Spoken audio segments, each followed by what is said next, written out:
Hot girl summer, a term used to define girls being unapologetically themselves, having fun, loving yourself, and doing you. A trend that was first popularized in 2019 by rapper Megan Thee Stallion. The hot girl summer phenomenon has sparked a motivation worldwide for women and men to work and focus on themselves in preparation for the summer. Megan says that being a hot girl is all about being unapologetically you. Having fun, being confident, living your truth, and being the life of the party. This goes against the regular societal trope where the bachelor lifestyle is glorified, while women are forced to fear the judgment and criticism that comes with a similar lifestyle, such as entertaining others, dressing a certain way, or having a voice. As years and summers pass by, the term has inevitably changed, with its meaning changing between person to person. However, sometimes the added pressure of looking bikini ready may affect our mental health in the process.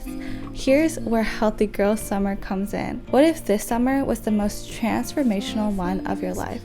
Not just physically, but also mentally and spiritually. After all, in one study published by the European Journal of Social Psychology, they say that it only takes 66 days to change a habit and ultimately change your life. Welcome to the ultimate guide to having a healthy girl summer. I'm glad I get to spend them with you.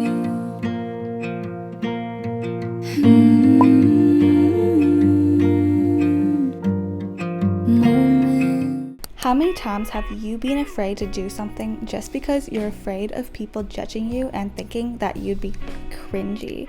Maybe you've always wanted to start a YouTube channel, but was always afraid of the bullying that comes with it. Maybe you're feeling really motivated to start running, but you're embarrassed of your pace or pedestrians mentally criticizing you. How many times have you wanted to go to a restaurant but was too scared to go alone? I know that I was afraid of going to the gym for the longest time because I didn't want to feel judged by others. Truthfully, if you're not hurting anyone, then what you do shouldn't matter to others. The negative beliefs of you is more of a representation of themselves and their own insecurities rather than you. You're out here in the heat, running or walking.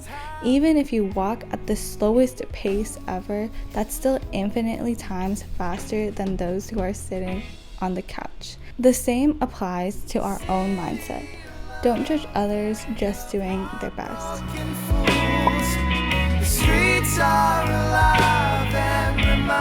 It's not a surprise that 95% of diets fail, yet so many people start them when summer season hits to get that bikini bod. The reality is, trying to change your whole life overnight isn't going to happen for most of us, and instead it will just leave us defeated. If we look at the scientific literature, we actually see that the real majority of diets fail to create weight loss that lasts. This topic got a lot of attention with the Biggest Loser study that was published in 2016. They found that although the 14 participants lost an average of 58 kilos on the show, in a follow-up they'd regained 41 kilos on average, and their resting metabolic rate was 704 calories below where it was before the show had started.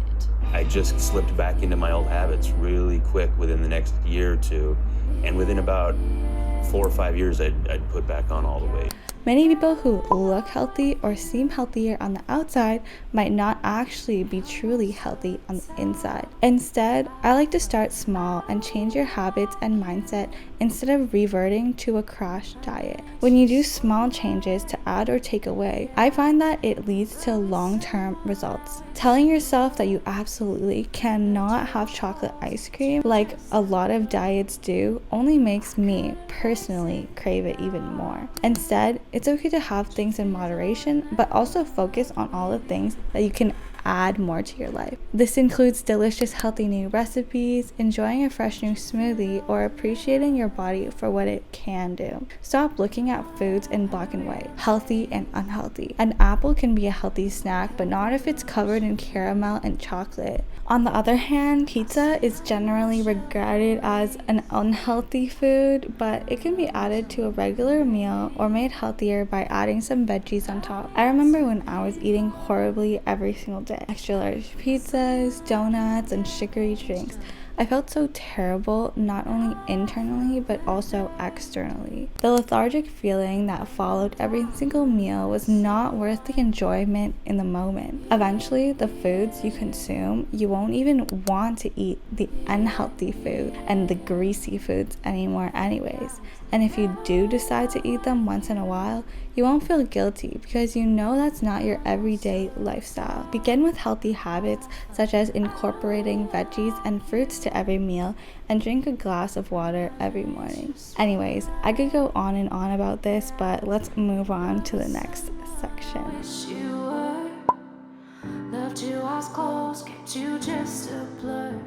So in this look good, feel good section, I have 3 subsections, or 4. I have a bunch of 4 subsections. Wardrobe. I can't believe it took me this long to figure out, but the number that the size says on the clothing does not matter. I think back and remember the phase previously where I would try to squeeze into ill-fitting clothing just because I wanted to fit that size. Or alternatively, I had a bunch of clothes from years ago and I would continue to try to wear them as if I could still fit into that size. I know it's so hard to accept that things might not fit you anymore, but it's important to realize that sizes are irrelevant and just wear and buy things that are fitting and flattering to your body right now. On the same topic of wardrobe, I know I'm not the only one whose style definitely suffered during the pandemic. Like, if you watch my previous videos, I literally wear an oversized sweater, an old t-shirt, and sweatpants all the time. Find new inspirations through Pinterest or Instagram, watch outfit idea videos, explore and experiment with styles even if you don't think it's mainstream. You don't even have to limit yourself to one style. Sometimes I really want to dress like a fairy princess like Olivia Rodrigo, and other times I want to dress more edgy like my fam. You can thrift, shop online, or even do clothing swaps with your friends. Makeup. Sometimes I put on makeup and I literally think I look worse than when I started because I'm so bad at it. Like, I literally go back to my old pictures sometimes and I cringe. Like, why did I draw my eyebrows on so thick? And why did nobody tell me that I looked like that? Anyways, we all go through rough phases like that. I usually look for people and influencers who have similar features as me and see what makeup suits them. Find an everyday makeup routine that enhances your natural features, and oftentimes less is more, especially in the blazing summer heat. Dental health.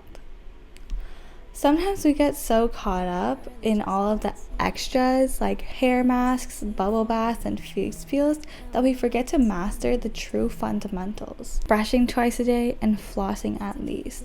Mouthwash if you want to go crazy. I know when you're a child, your parents always nag you to brush your teeth and floss, and now I'm going to nag you too. You only have one set of adult teeth and you can't ever go back. I know we see people on TikTok all the time who get veneers and crowns, but not only are these things extremely expensive and definitely out of our budget, they damage your teeth forever.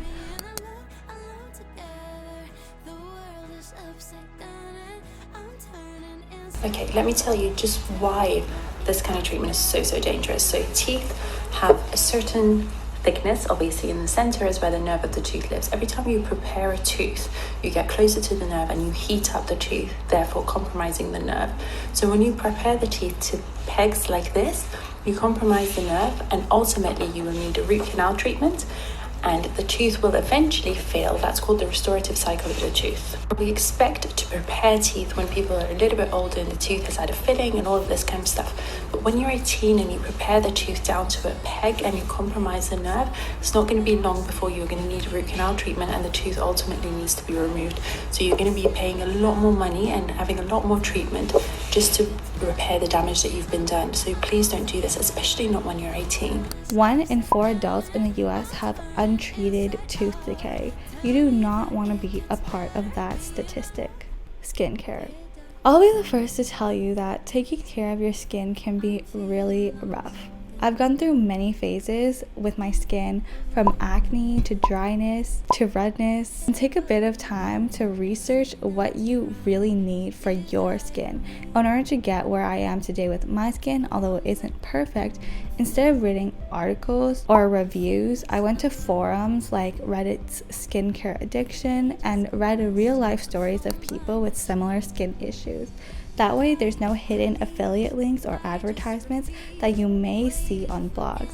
No matter how your skin is, an important part of everyone's routine should include sunscreen or a moisturizer with SPF in the mornings. It's not a secret that UV rays from the sun or artificial light sources like tanning beds can cause premature aging of the skin, like wrinkles, leathery skin, solar elastosis, and cancer. This holds true even if you're not planning on going outside that day or even in the winter. SPF stands for sun protection factor. A sunscreen with SPF 30 will protect you from around 96.7% UV rays, whereas SPF 50 means protection from 98% of UV rays, and anything beyond SPF 50 makes very little difference in terms of the risk of sun damage, and no sunscreens offer 100% of protection. You also want to look for sunscreen that say broad spectrum, which protects against both UVA and UVB rays, but UVC rays are actually absorbed by Earth's atmosphere, so you don't need to worry about those.